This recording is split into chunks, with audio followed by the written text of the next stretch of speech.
it's 9:02. I have people still joining, but I think we can start now. Welcome everyone once again to the Greener Hub webinar series. My name is Evelyn Zuniga, and I am one of the communications officers for the Greener Hub project.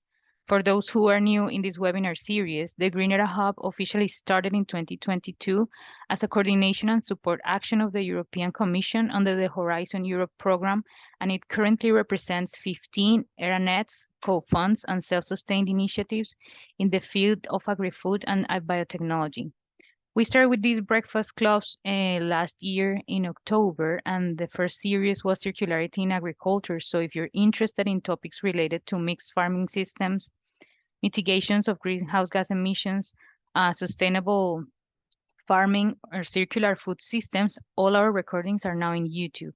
And now for these 3 months, we've changed the focus a bit, and now our topic is biotechnology to advance sustainable solutions for bioeconomy.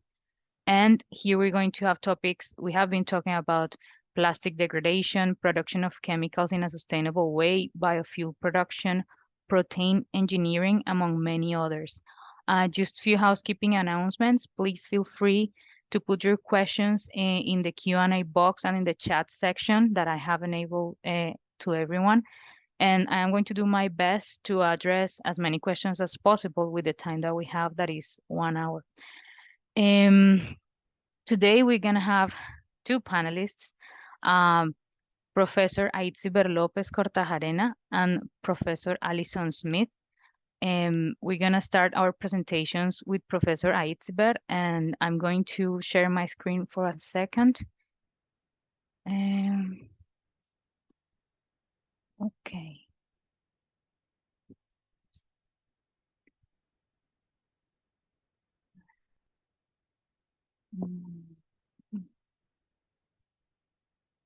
Presentation.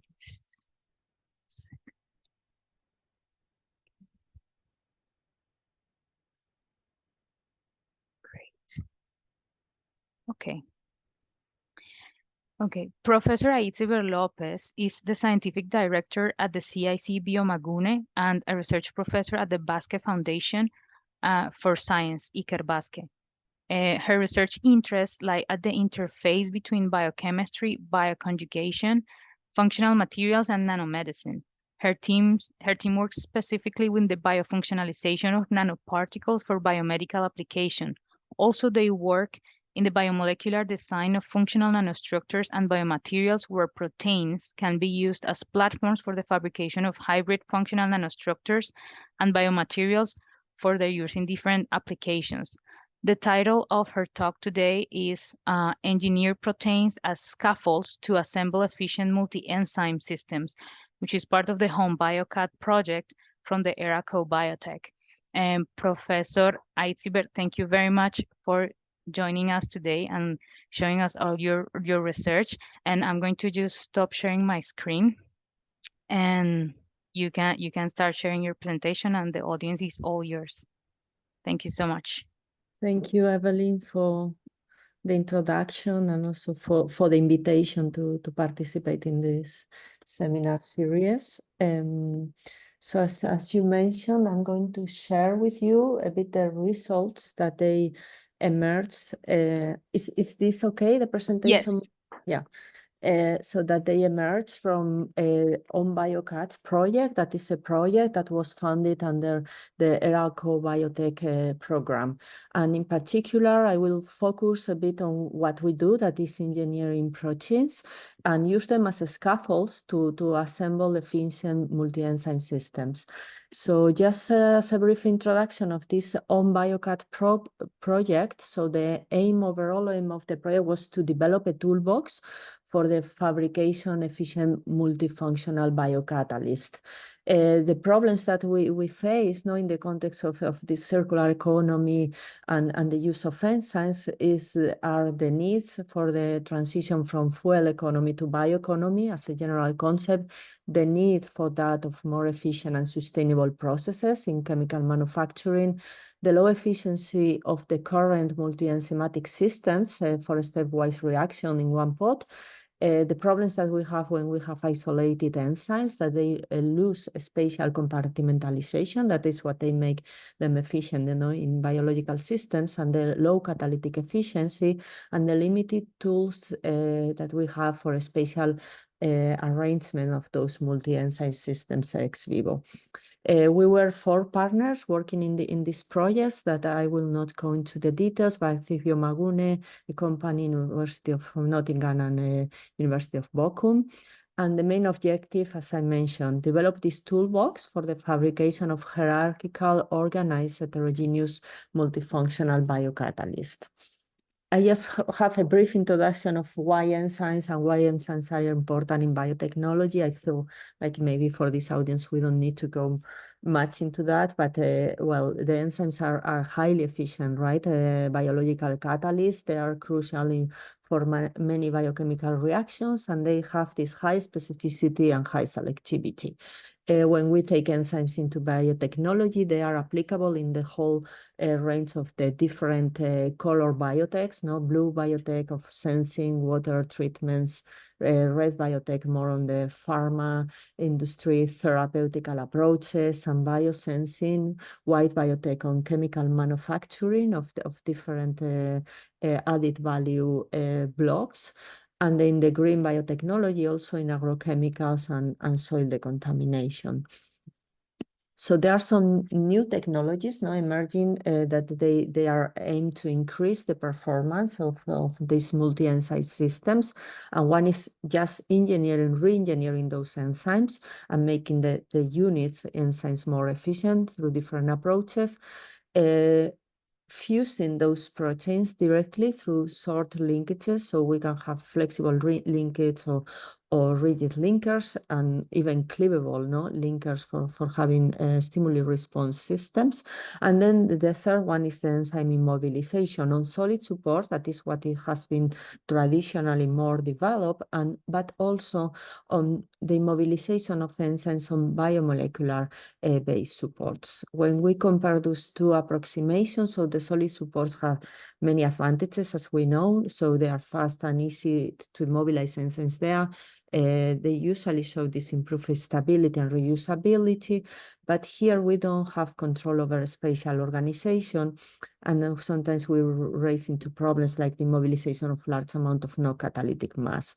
When we use biomolecules for templating enzymes, so we can achieve a very precise spatial organization and no diffusional limitation. So really like a nanometric arrangement of the enzymes on a space, but they might be complex to use and engineer. So what was the approach that we face in OnBioCat project was to combine both things and have at the first level a nanoscale arrangement using proteins as templates, and in the second level of complexity immobilizing those already arranged systems on solid supports.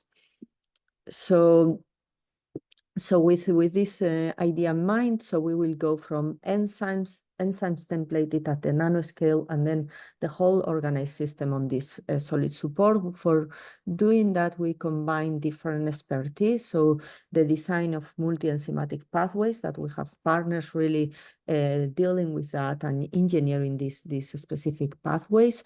Then the protein engineering part that we face as a group to engineer those protein-based templates, and then the expertise in heterogeneous catalysis for the final application.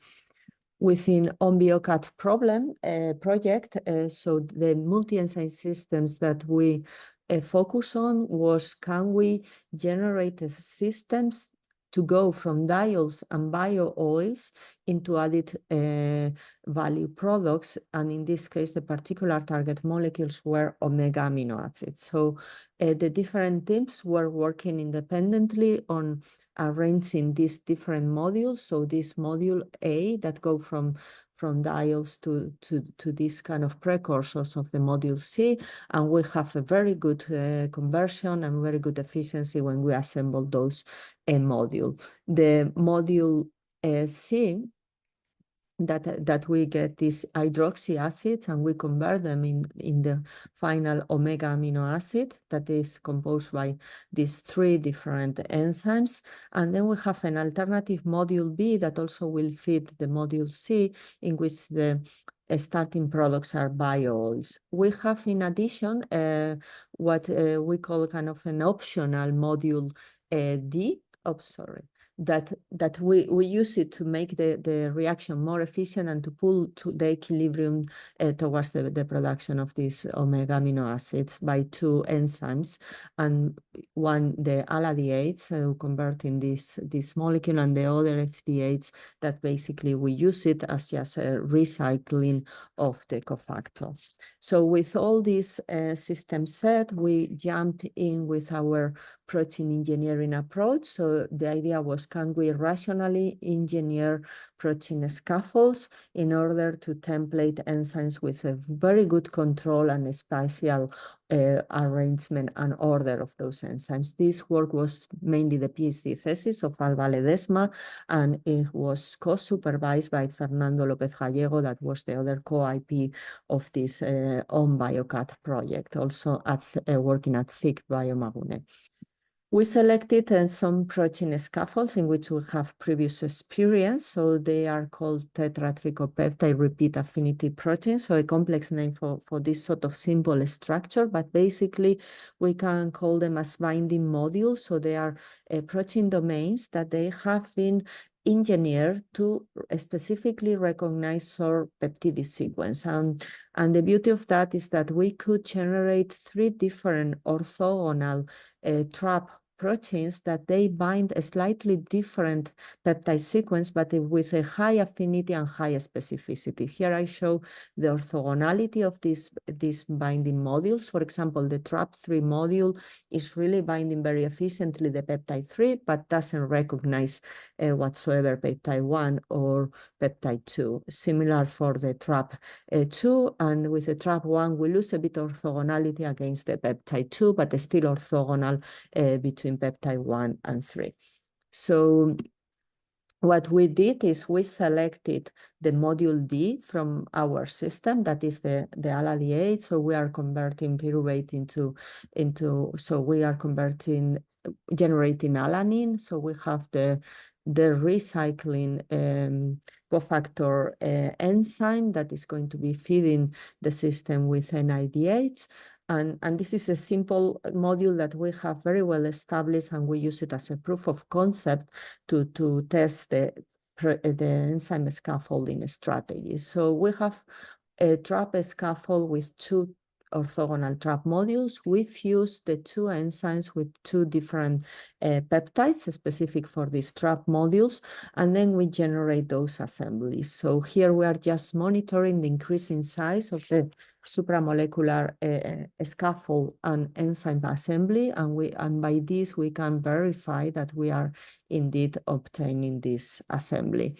We also have here co-localization of the system by fluorescent spectroscopy, and most importantly, when we look at the catalytic activity of the scaffold system versus the free system, that is what is important for us, is a scaffolding these 2 enzymes at the nanoscale increase in the catalytic efficiency, and we saw this almost like 4 or 5-fold increase in the catalytic efficiency.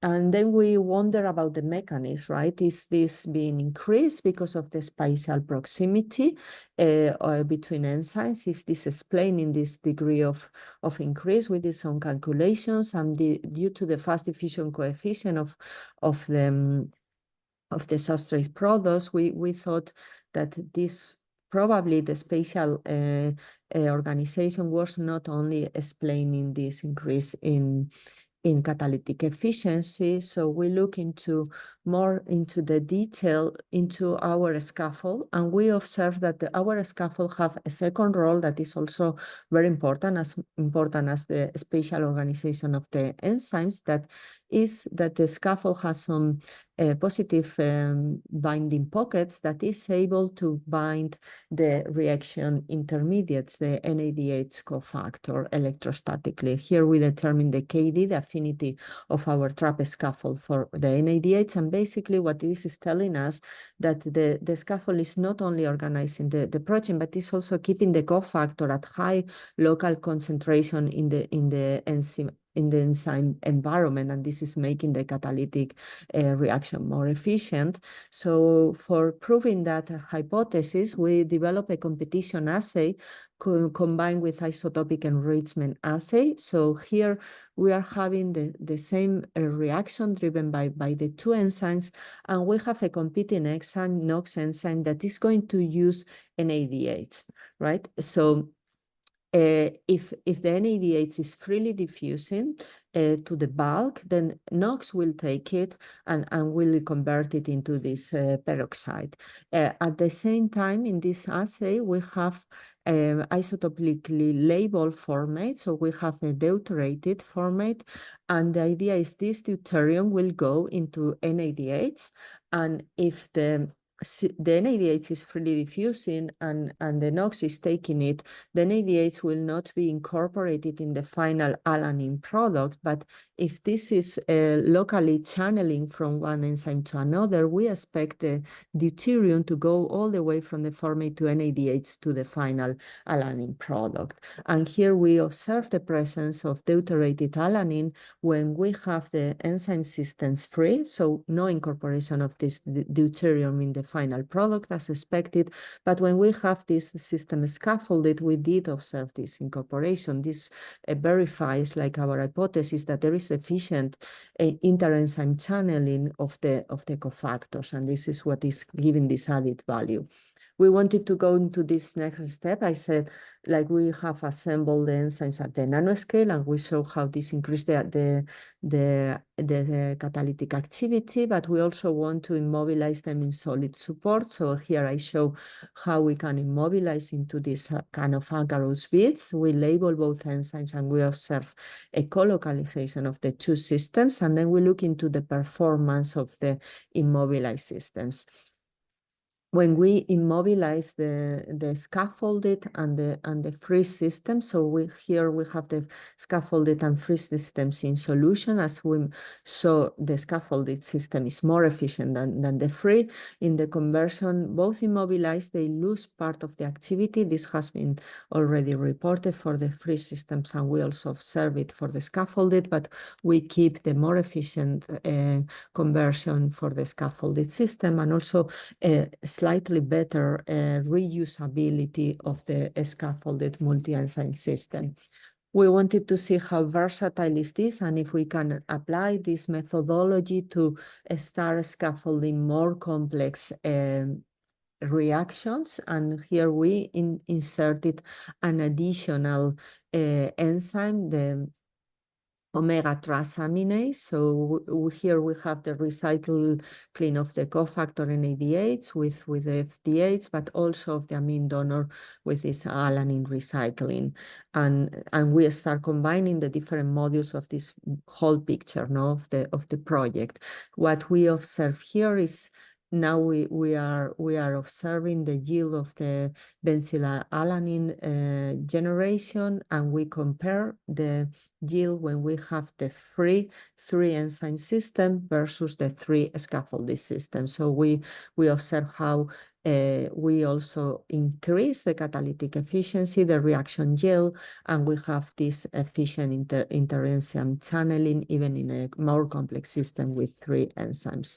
So just to conclude a bit the major outcomes of this on BioCat project. So the 3 completed multi-enzymatic systems were developed. So to going from these diols into omega amino acids, We have two successful scaffolding strategies. Today, I focus on this trap one. That is the one that it has shown to be more efficient, but we have also alternative scaffolding strategies. And we have this nice proof of concept in which we apply those concepts to scaffold these modules D and C, and we observe this nice channeling effect promoted by the scaffolding of the system. So we have also these multiple solid phase immobilization strategies that I didn't go into the detail, and this efficient heterogeneous biocatalyst of the different modules. So in summary, we have somehow engineering protein scaffolds and enables the precise arrangement of multi-enzymatic pathways. This tool can be generally applicable to other enzymes and to other fields also beyond just the heterogeneous catalyst for generating added value products. And for that, I would like to thank you for your attention, all the collaborators of the consortium, and thank you all. I'm open to questions. Thank you, Professor Lopez. That was very fascinating talk. I just want to remind everyone that you can put your questions in the Q&A box and in the chat box, but then while people formulate their questions, I have some questions. So I was reading, so the scaffolding system, it can be recycled. You said that it can be used many times. Is there like a limit for? Those particular proteins that we engineer are surprisingly stable in terms of thermal stability and structural stability. For example, we have systems that they are folded and stable even at 100 degrees, or we can put them in organic solvents or even put them down in a solid state. And we have done some proof of concept demonstration in how we can basically dry the proteins and they are still stable and folded. So they have some particular features that they make them, their reusability and their applicability much better than a standard or what you would expect from natural proteins. Okay, because yeah, I saw in the paper that the assembly was done like at 5 or 4 degrees. Like the assembly of it was cold temperature. So what is the kind of the temperature that is used mostly for the process itself? So the limiting factor and why we use the cold temperature sometimes for the assembly is mainly because of the enzyme stability. So this is what is more limiting. The scaffolds are stable. So we and actually then we did some tests and we can have this done at room temperature, but just to be on the safe side, we wanted to not to damage the activity of the enzymes, that some are a bit tricky, then we did it at cold temperature. Okay, so they can be assembled in cold temperature, but used in Yeah, a more yeah, warmer environment. yeah, Once they are assembled, they are stable. yeah. Then the Okay. catalytic assays they are done at at higher temperatures. Where they are done at temperature that we get a more efficient, obviously, performance. Oh, okay. So I was reading, so these scaffolding proteins, so their function is kind of they dock other proteins on themselves to like facilitate metabolic pathways, like kind of make them more efficient. So is there a way to identify, let's say in a metabolic pathway, is there a way to identify by using bioinformatics what are the properties of like scaffolding proteins that you can say like by alignment, you'd be like, okay, this might be a scaffolding protein and I'm going to dig into this one. Actually, some of our designs are based on natural protein sequences and natural protein scaffolds, even though then we bring them to synthetic sequences that they don't exist in nature. But the inspiration are already natural domains that in the cell, they have already the function of a scaffolding. You saw this structure is elongated structure, a very solvent exposed, so a lot of the surface is solvent exposed, so it has the ability to interact with other proteins and this kind of elongated type of linear array. And basically these structural features they are already used in nature for scaffolding projects. So many of the things we do, we get inspiration from nature, and I think I want to emphasize that because it's like what nature has done. I think it's very hard to do it better. So let's learn from what are the systems that they already exist and try to apply or re-engineer them for our usage. Yeah, definitely. We have here a question. It says, are any of the projects already looking into the application of this technology? Uh, I mean, yes. I mean, we do very fundamental research. Obviously, we develop the proof of concepts, but then, for example, the group of Fernando, that he really goes more into heterogeneous catalysts, then they do a demonstration of inflow reactors with those immobilized systems and going into already yields and a scale of conversion of a mass that is already kind of a prototype for industrial applications. And actually, Fernando has several projects in collaboration with industry in which he's applying those concepts into real industrial problems. Okay, so yeah, so I imagine like scaling it up. Um, Yeah. yeah, I guess it takes a lot of time and design. There is a question here. It says, Professor, thank you very much for the presentation. As far as I'm concerned, we will can make to design drug delivery system in shorter time due to the fact that to drop off the activation energy and while its catalytic activity increase thanks to this nice method. I you can read that question, right? Yeah, it's hard to understand what is Yeah. the question. If a comment or is a real question. Hmm. If we could use that for drug delivery, To uh, reduce the activation time or something like that. yeah. And well, it depends on what I mean. If there are, I mean, therapeutic catalytic activities that needs to be also improved and make them more efficiently, then indeed this methodology could be also used in this area. Hmm. And you mentioned in the talk that in the graph you showed that when the system was immobilized, it became a bit less efficient compared Yeah, to the free one. Why yeah. do you think that is? This for me, I mean, I think this has been observed in most of the enzyme immobilization. So I don't know if it's a matter of kind of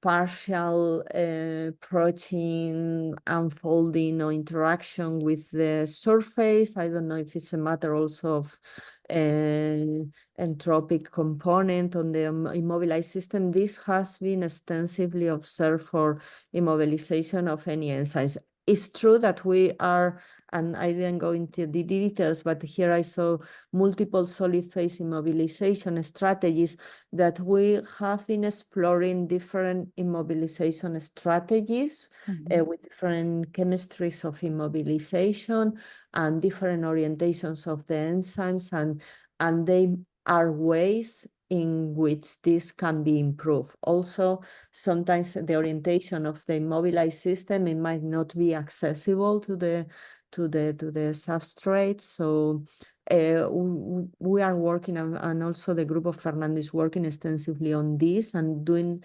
systematic studies of how this can be improved, because that has been a problem on all the heterogeneous biocatalysis applications so far. Hmm. This is like a completely different question. I just like for the young researchers here in the audience, because this is directed like to PhD and postdocs. You're now an established researcher who has experience with multiple like national and transnational projects. So I would like to know like what are your strategies to coordinate specifically like transnational projects where you have like time difference and different teams working completely different Mhm. like parts of the project. So what is the strategy to keep it together? Yeah, it's difficult. It requires energy, right? And being on top of everything.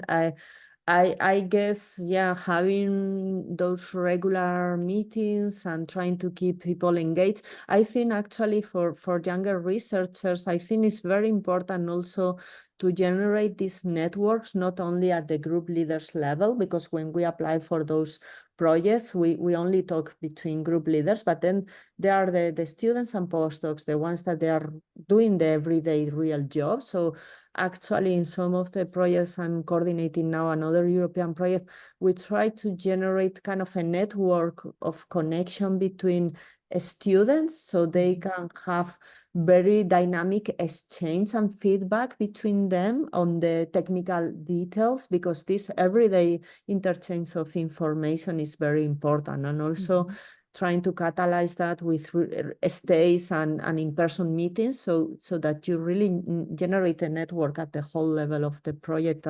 I think is important, and the role of the students there and postdocs is key. Yeah, I think it's important to get them engaged into like the meetings with all like the PIs, because then you know how is like the system, how it works, how you're like where you're going to like do eventually. You have to basically like expand your network as much as you can. Um, Professor Lopez, thank you very much for joining us Thank today. you. And thank you for answering all of the questions from the audience. And now we're going to move to Professor Alison Smith. Thank you very much. Thank you. I'm just going to share my screen for 1 second. Um, this, yeah, okay.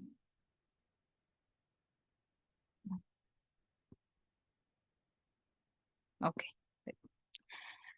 Professor Alison Smith, thank you very much for joining us today. Professor Alison is Professor of Plant Biochemistry in the Department of Plant Sciences at the University of Cambridge. Her research focuses on the biochemistry of microalgae, particularly in vitamin and cofactor metabolism. Her group currently works in the characterization of biosynthetic pathways related to these compounds and the evaluation on how these pathways have evolved and how they are regulated. In parallel, her team also studied the symbiotic interaction between algae and bacteria, providing insights into these communities in natural ecosystems. And this basic knowledge is now being used to develop industrial biotechnology platforms that allow sustainable exploitation of microalgae. The title of her talk today is Developing Algal Production Platforms for High-Value Chemicals, which is part of the Merit project from the ERACO Biotech. Professor Smith, thank you very much for joining us today and for sharing all the results from your project. And I'm just going to proceed to stop sharing my screen so you can start sharing yours, and the audience is all yours. Thanks so much.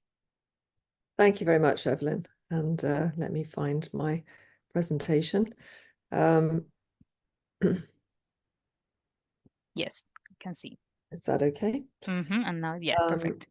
Okay. So yes, thank you very much for this invitation, this opportunity to talk to you about our work on developing algal production platforms. I should say, first of all, it's a bit late for breakfast, even in the UK, I think. So I hope everybody's had something to eat so they can pay attention. And what I'm going to do is quite different from the previous speaker, because I'm going to try and give you a sort of overview of the principles and our experience in developing these algal production platforms, specifically for high-value chemicals. And as Evelyn said, part of this work was funded by the ERACO Biotech Project Merit. So what's the interest in using microalgae for commercial production? The main starting point is that they're photosynthetic. And so in principle, they're just using solar energy and they don't require a supply of fixed carbon to grow. They're also a non-food biomass, so they don't compete for agricultural resources. In fact, ironically, although they grow in aqueous media, they actually need less water overall than a standing crop would on an annual basis. Many microalgae have very, very fast growth rates. And so the productivity, that is the production of the biomass per unit time, per unit area, can be up to 20 times that of land plants, because you can harvest the entire biomass. You're not just harvesting, say, the seeds and ignoring the roots and the stems and so on of a plant. And because they're microbes, they can become cultivated at industrial scale in photobioreactors. And so they can be contained and they can be grown as other microbes, if they're engineered. Now, you're probably, most of you don't remember this, but in the noughties, that is in the 2000s, there was a massive hype about the potential of using microalgae to make biofuels, specifically biodiesel. And that's because many species make high amounts of natural lipids. I get the laser pointer here. So these are cells of algae, and you can see these yellow dots in the middle. The red is chlorophyll fluorescence, and the yellow dots are lipid droplets, and they've accumulated very high amounts of neutral lipids, which are the feedstock for biodiesel.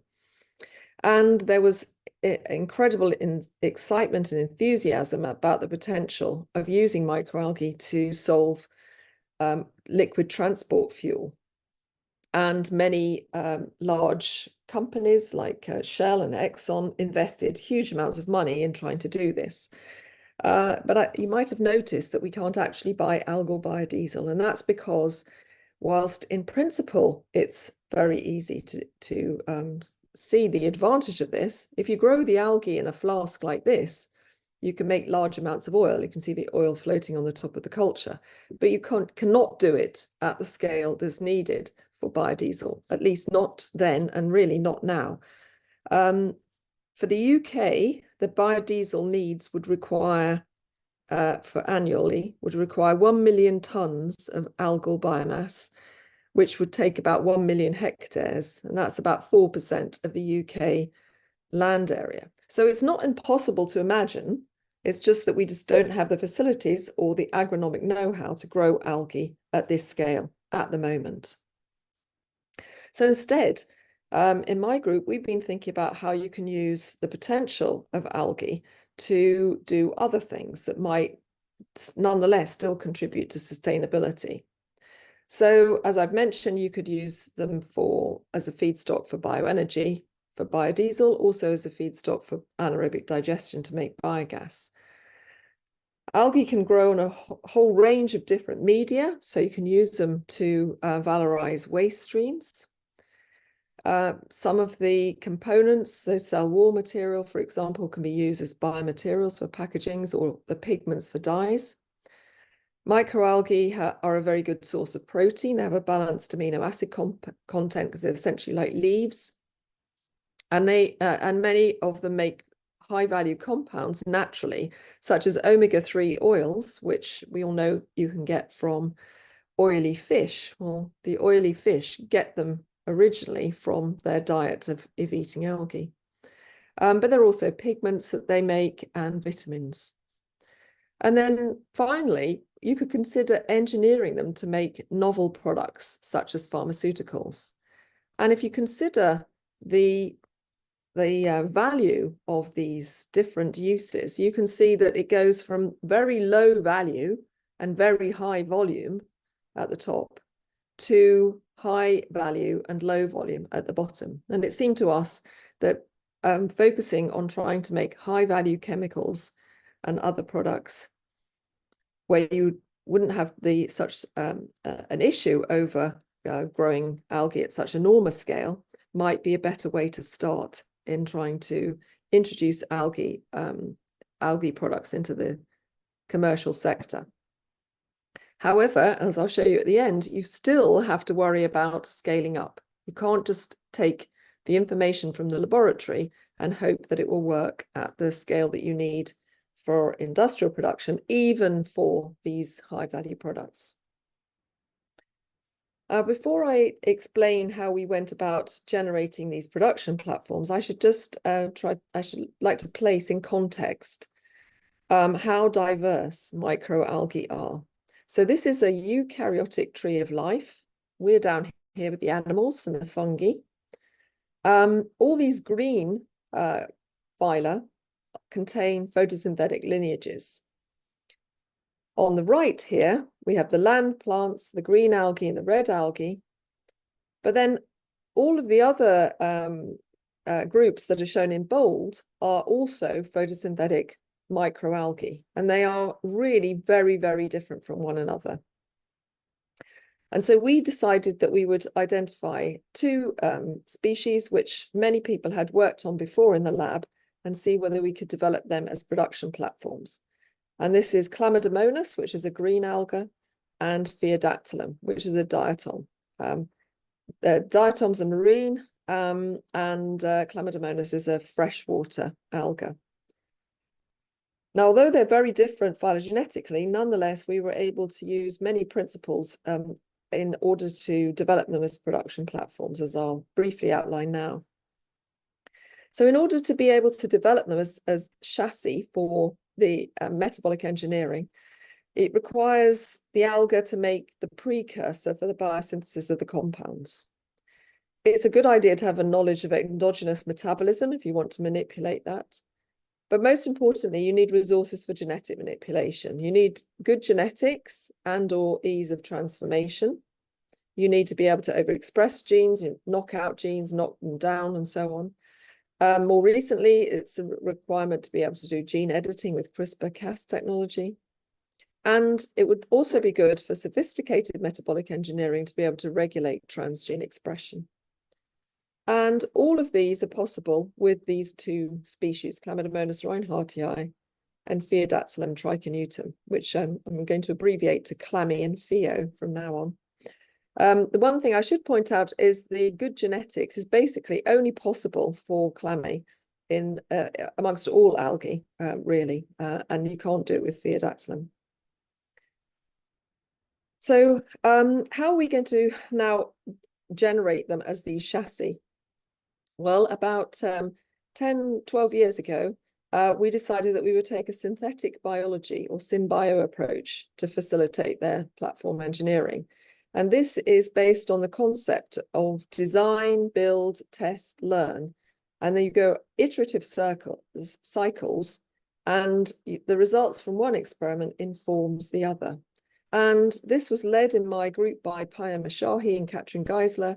But there's also many other people who've been through the lab, and I haven't got time to explain all of their work. But basically, we've taken the principles of using modular cloning. We use Golden Gate. I'm happy to explain that later if anybody's interested, with standard parts and a registry.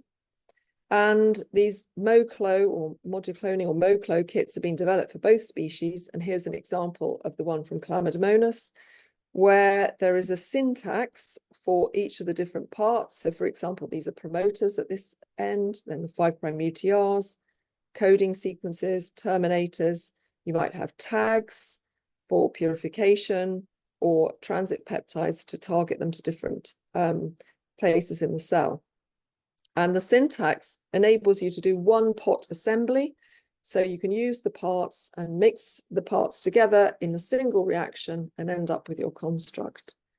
And we also developed standard workflows to identify transformants and high expressing lines, because the transformation of these species is by random integration into the nucleus. So I'm just going to show you what we did in two projects. This is one that Payam Ashahi was involved with, and this was engineering casbein into Chlamydomonas. And casbein is a diterpene, it's a C20 compound, and it's derived from this isoprenoid intermediate geranyl pyrophosphate, which in turn comes from this 5-carbon compound, IPP. Casbein is made by castor bean or Ricinus communis, and it's an antifungal agent. It's also the precursor to a number of other potential therapeutic compounds. So Payam used the Golden Gate cloning approach and made constructs like this. This is the gene for casbein synthase. It has a chloroplast targeting peptide because geranyl pyrophosphate is the precursor to chlorophyll and carotenoids, and therefore algae make the compound, but they make it in the chloroplast. So we need to get the gene into the chloroplast. It has a YFP tag, which makes it easy to screen for the transformants. And it has a number of introns in it because that's necessary for high level of expression in Chlamydomonas. And then this construct also has a selectable marker for an antibiotic. So we introduce that into our strain, and we measure casbein production by the cultures, and we can detect the casbein. You can see it's very variable. This is the average amount, is about 3 mg per liter. But some have higher levels, and this is due to the random integration. We've done many different permutations of this, and one I'll just show you just for interest is that if we introduce the same construct into a different strain, then we get much higher levels, sort of 3 to 5-fold higher levels in one particular individual, number 49, although still the average overall is comparable to that with this strain. And this is a feature of engineering, the microalgae. It's also possible to transform the Chlamydomonas chloroplast, and this is by homologous recombination. So you can introduce a construct, again, this is for casbein synthase, and now this gene is flanked by sequences in the chloroplast genome. So when we introduce this construct, it's inserted into the genome, is basically knocked in. And then if we use this construct, you can see we get values that are similar. This is in micrograms per liter now, but they're similar to those for the nuclear transformation in this yellow bar here. And then the green bars are transformants which have now had the upstream gene for the upstream enzyme, which is responsible for the production of the precursor, also incorporated in different permutations. And you can see you can get increased amounts of the production by doing this. And we're engineering other enzymes in the pathway. One thing which is also worth noting is that despite the fact this is homologous recombination and all of these insertions are in the same site in the chloroplast genome, there is still variation in production. And again, this is a feature of, we're not looking at gene expression here, we're looking at the production of a metabolite. So it's sort of far downstream from the insertion of the gene.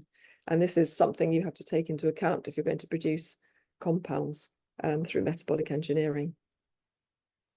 We've taken a very similar approach with Phaeodactylum. We used much of the information that we had from Phaeodactylum to be able to engineer design the constructs and then engineer the strain. This time we're making mannol oxide, which is the precursor to forskolin, which is a well-known drug. This actually requires 2 enzymes to be engineered. When we do this, we can get a reasonable level of mannol oxide in the culture.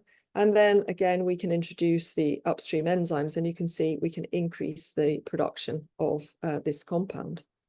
So we have platforms where we can introduce genes, we can introduce them stably and get reasonable levels of production. What we want to be able to do, though, is to show that these are decent production platforms. And so, as I mentioned at the beginning, it's really important to be able to demonstrate that under industrial conditions, you would actually be able to generate or use these algae as production platforms.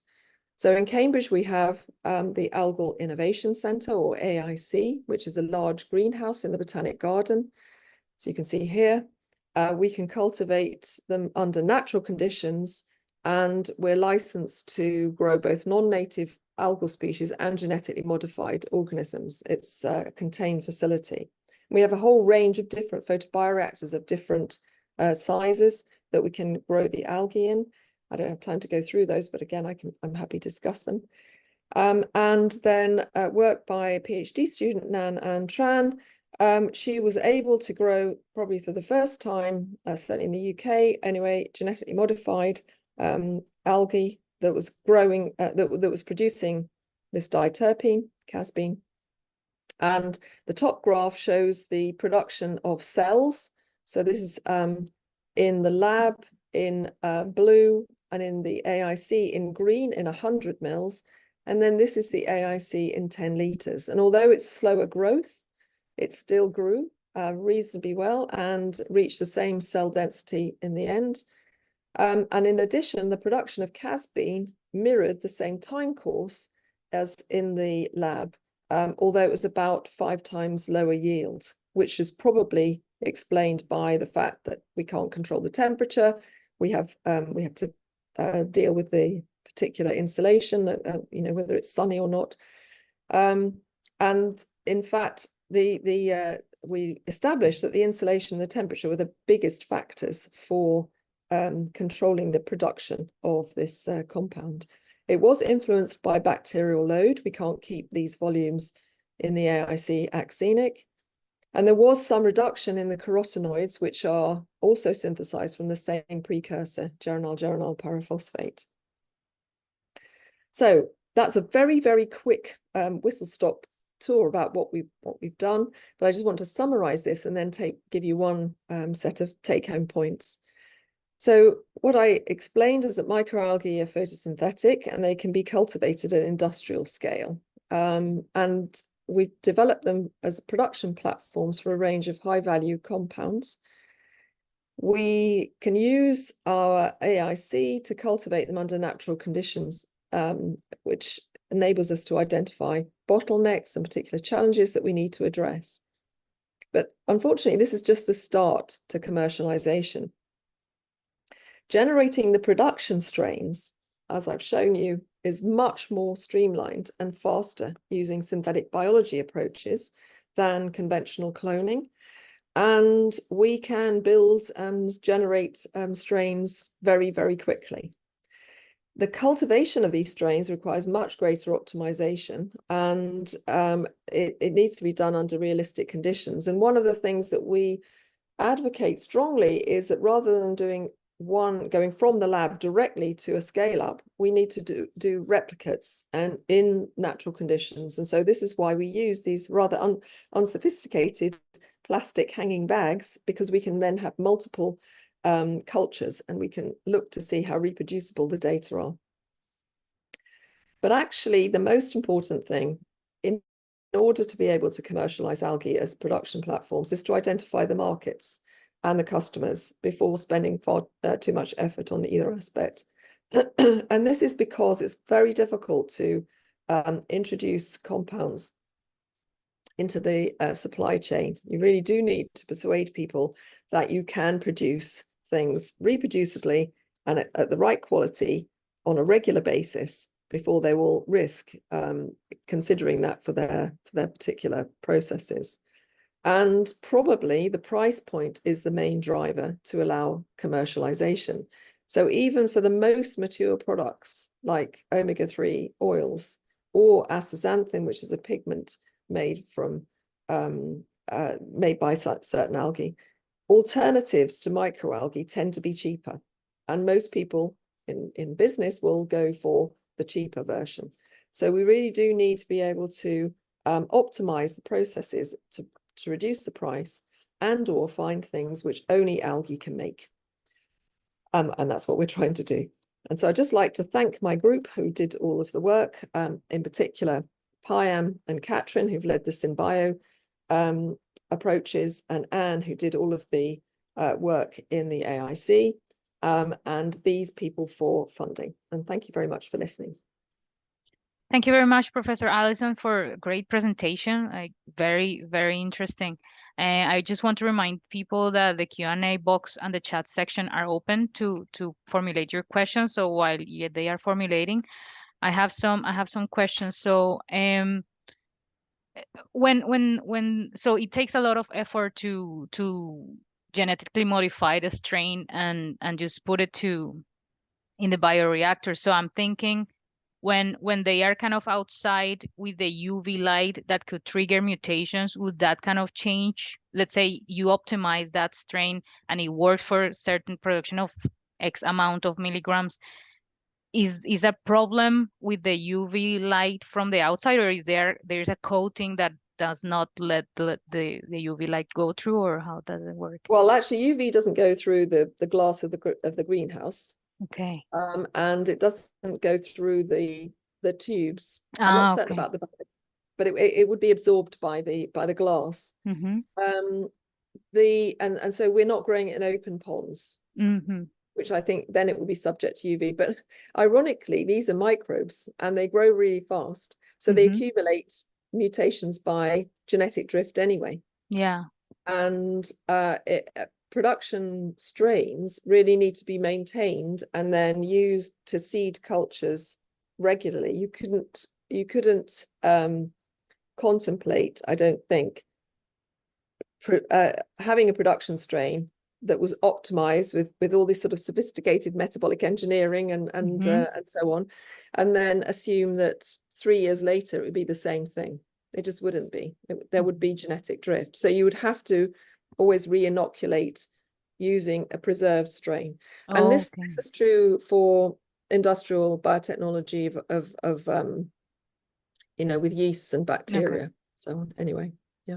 Okay, we have a question here. It says, very interesting presentation. And it says, I just want to ask, what are the future opportunities for microalgae use in food for sustainability?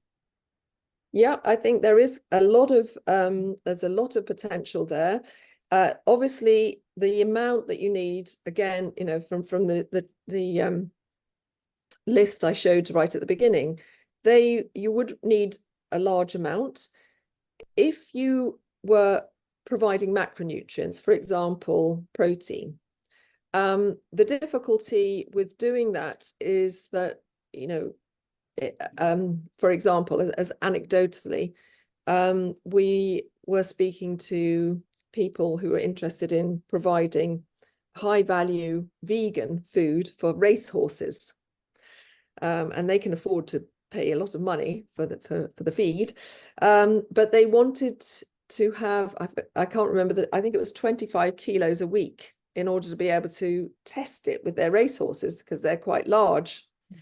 And we couldn't possibly grow that amount, not in our facility.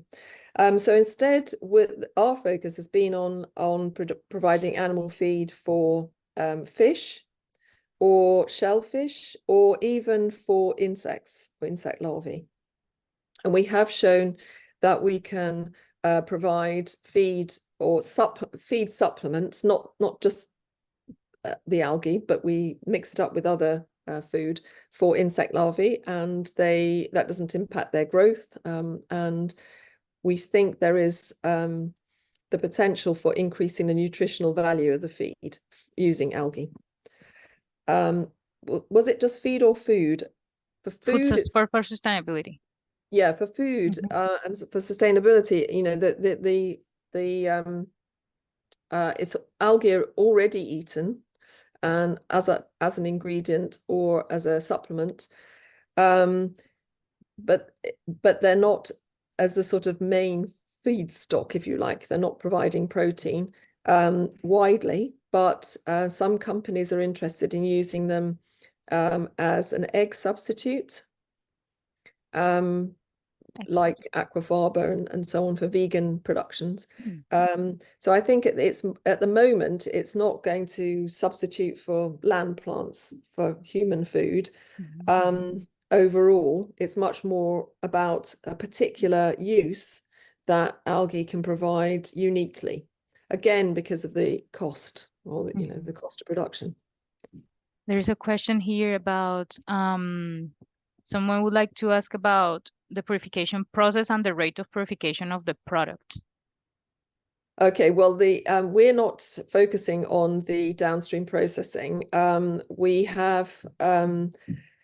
have a membrane harvester which enables us to dewater the cultures because they're very dilute. So we have to get rid of large amounts of water in order to get the cell biomass.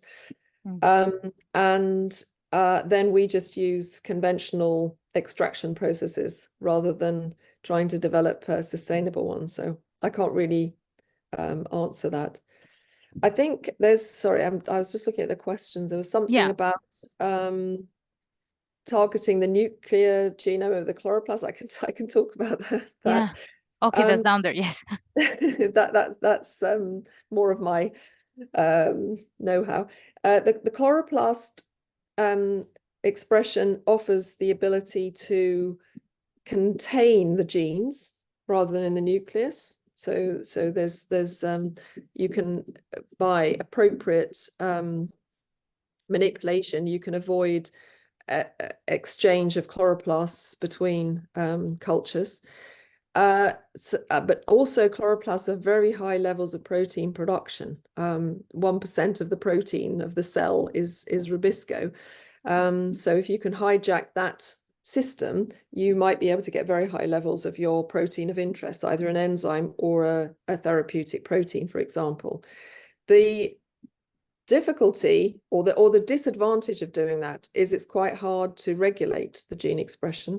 So actually the other thing in my lab that we've done extensively is to generate synthetic circuits so that we can use regulation of genes in the nucleus, and then we use those to regulate the genes in the chloroplast. So that we're trying to sort of overcome that disadvantage. Okay, we have another question here. It says the recombinant product producing chlamydia and chlamydomonas was intracellular or secreted out of the cells? Okay, so it's a very hydrophobic compound and it was secreted out of the cells. The optimal way to get the product, or to get product production, is actually to have an overlay of a solvent like dodecaine on the culture, and then that acts as a pull, and the casbein or the mannose oxide accumulates in that dodecaine overlay, and we actually get much higher rates when we use that in our cultures. But we can't do that at scale. I mean, it's far too expensive to use that solvent, but also from a sort of safety point of view. So it's not, we'd have to think of other ways of incorporating this sort of solvent, for example, by membrane technology and so on. And indeed, on the Merit project, there were studies by partners in another university to try and do that. Okay. I'm just going to take this last question because it's 10:03. So it says, do you see any prospect of using polycultures for bioproduct in the near term instead of just monocultures? Yes. I mean, as I said, you can't keep the cultures axenic. And so our approach has been not to bother, and just to see what the bacterial or fungal contaminants are like. But in the lab, we haven't done this in the AIC, but in the lab, we've shown that using benign bacteria that live either mutualistically or commensally with the algae, then we get higher productivity when we mix the two together. And we think that's because we get higher biomass, but also there is a way of probably sharing metabolites. The difficulty is actually the macronutrients, because the bacteria will consume the nitrogen and the phosphorus as well as the algae. And then if you do calculations of the cost, it actually would cost you more to grow a co-culture because you'd need to put more of the macronutrients in. There's no such thing as a free lunch, basically. Okay, I think we're gonna have to leave it at that. There are more questions, but I said I would address as many as I could within 1 hour. Okay. If anybody wants to email me, I'd be more than happy to answer their questions if they'd like. Okay, perfect. I just want to thank everyone for attending our webinar series, and we're gonna have another one next week. And thank you for my panelists, Professor Aitziber and Professor Alison. Thank you for sharing your fantastic projects. It really makes me want to get back in the lab. Absolutely. I am like a lab freak and I want to get back. And yeah, I just want to I appreciate you joining us today, and thank you so much. And I see everyone else in our next webinar. Okay. Bye bye. Bye bye. Bye.